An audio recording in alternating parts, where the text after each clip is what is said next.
వివేకవాణి.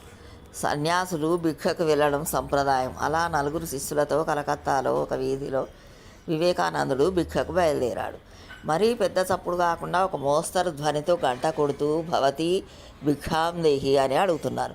ఒక ఇంట్లో నుండి చేయి ఖాళీ లేదు పొమ్మని సమాధానం వచ్చింది. ఒక ఆమె సగం పాడైపోయిన అరటిపండు వేసింది. ఒక ఆమె ఒంటికాల మీద లేచి తిట్టింది.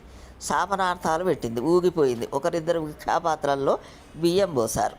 పాడైపోయిన అరటిపండు భాగాన్ని తొలగించి బాగున్నంత వరకు దారిలో కనబడిన ఆవుకు పెట్టి మఠం చేరుకున్నారు. వారి వారి పనుల్లో మునిగిపోయారు.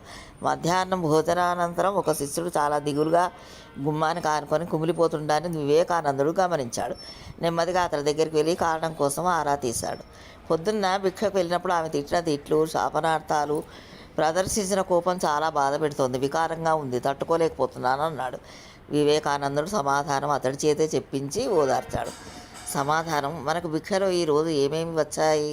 సగం పాడైపోయిన అరటిపండు, కొద్దిగా బియ్యం. మనం మఠానికి ఏమి తెచ్చుకున్నాం? కొంచెం అరటిపండు ఆవుకు పెట్టేసి బియ్యాన్ని మాత్రం తెచ్చుకున్నాం.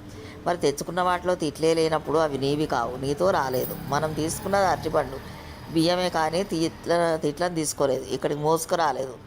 రాని దానికి లేని దానికి అకారణంగా బాధపడుతున్నావు. నిజమే స్వామి, మనము అంతే. తలుచుకొని ఆనందించాల్సిన, పొంగిపోవాల్సిన ఎన్నింటినో వదిలేసి ఎవరెవరివో ఎప్పటెప్పటివో అన్నవారివి గుర్తు కూడా ఉన్న తిట్లను, కోపాలను, అవమానాలను తలుచుకొని బాధపడుతూ ఉంటాం. ఏ వివేకవాణి వచ్చి చెప్పాలి మనది అకారణ బాధ అని. జై శ్రీమన్నారాయణ.